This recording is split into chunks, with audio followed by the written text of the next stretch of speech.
2 মাস আগে ইরাকের Islamic resistance Israel নিয়ন্ত্রিত বন্দর হাইফায় একটি গুরুত্বপূর্ণ স্থাপনায় হামলা করে।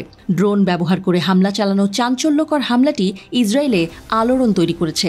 ইসরায়েলি সেনাবাহিনীর আঁতে ঘা লেগেছে।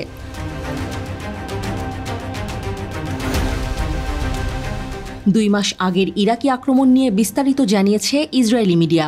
ইসরায়েলি ওয়েবসাইট ওয়ালার সামরিক সংবাদদাতা আমির বোহবট জানিয়েছেন, মার্চের শেষের দিকে ইরাক থেকে উৎক্ষেপণ করা ড্রোনটি ইলাতে নৌঘাঁটিতে আঘাত করে। তিনি উল্লেখ করেছেন, ইরাকের ইসলামিক রেজিস্ট্যান্স একই দিনে ইলাতে একটি লক্ষ্যবস্তুতে হামলার দায় স্বীকার করে একটি বিবৃতি দিয়েছে।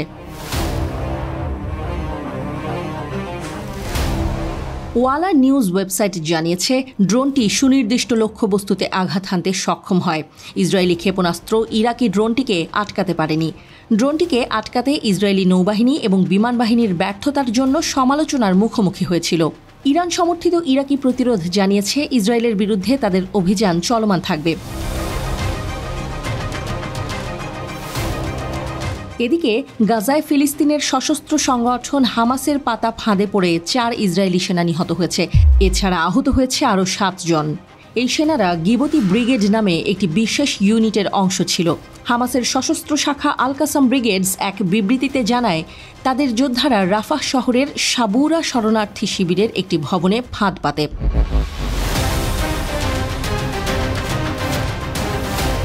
আইডিএফ জানায়, দক্ষিণ গাজার রাফা শহরে একটি ভবনে অভিযানে যায় সেনারা। তারা ভবনটি পর্যবেক্ষণে রাখে। সেখান থেকে হামাসের হামলার আশঙ্কা ছিল, তাই সরাসরি প্রবেশ না করে বোমা ছোড়া হয়। কিন্তু তাতে কোনো প্রতিক্রিয়া না পেয়ে প্রবেশ করে ইসরায়েলি সেনারা। 3 তলা ভবনটিতে প্রবেশের কিছুক্ষণের মধ্যে ভয়াবহ বিস্ফোরণ হয়। ভবনের ধ্বংসস্তূপে চাপা পড়েন কয়েকজন সেনা। এই ঘটনাকে ফাঁদ হিসেবে দেখছে ইসরায়েলি প্রতিরক্ষা বাহিনী। তাদের দাবি, ভবনটিতে হামাসের সুড়ঙ্গ থাকার প্রমাণ মিলেছে। এর মানে এখানে হামাস যোদ্ধারা ছিল।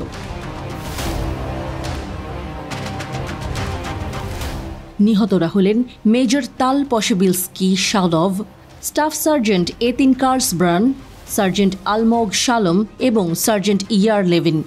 শালম ও লেভিন প্রশিক্ষণ প্রার্থী ছিলেন। শালভ তাদের কোম্পানি কমান্ডার ছিলেন।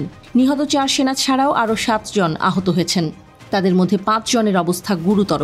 এ নিয়ে গাজায় হামাসের বিরুদ্ধে স্থল অভিযান শুরুর পর 299 সেনা হারালো ইসরায়েল।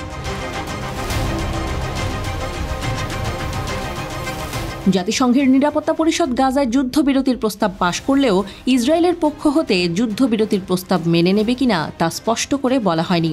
তবে ইসরায়েলের প্রধানমন্ত্রী নেতানিয়াহুর দপ্তর হতে বলা হয়েছে, ইসরায়েলের প্রত্যাশা পূরণ না হওয়া পর্যন্ত গাজায় যুদ্ধ চলতে থাকবে। এদিকে ইসরায়েলের প্রধানমন্ত্রীর দপ্তরের বিবৃতির পরিপ্রেক্ষিতে হামাস প্রধান ইসমাইল হানিয়া বলেছেন, ফিলিস্তিনিরা কোনো অবস্থাতেই দখলদার ইসরায়েলের পুতুল থাকতে চায় না।